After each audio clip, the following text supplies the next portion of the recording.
Pirmais mīts par svaru atgriešanu pēc gada.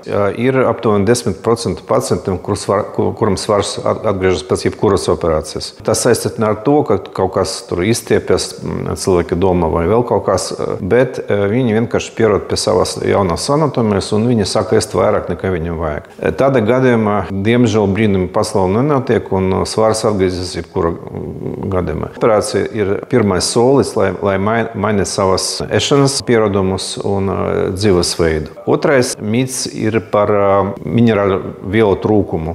Bieži vien pacientam uzdot jautājumu, ka vai man visu laiku pēc tam vajadzētu dzert visādus minerālu vielas, vitamīnus. Un, protams, vitamīnus jādzer, labāk lietot pastāvīgi vitamīnus nekā zāles priekš cukuram, priekš asinsspiedienam, priekš no sāpēm lielās slodzes. Trešais mīts - matu izkriešana. Var notikt pārsvarā pirmā pusgada laikā pēc operācijas. Pēc tam, ja pacients lieto vitamīnus, minerālu vielas, tad mati, protams, ataug atpakaļ. Neticiet šiem mītiem. Labāk atnāk uz konsultāciju, tad mēs visu izrunāsim un es varēšu atbildēt uz visiem taviem jautājumiem.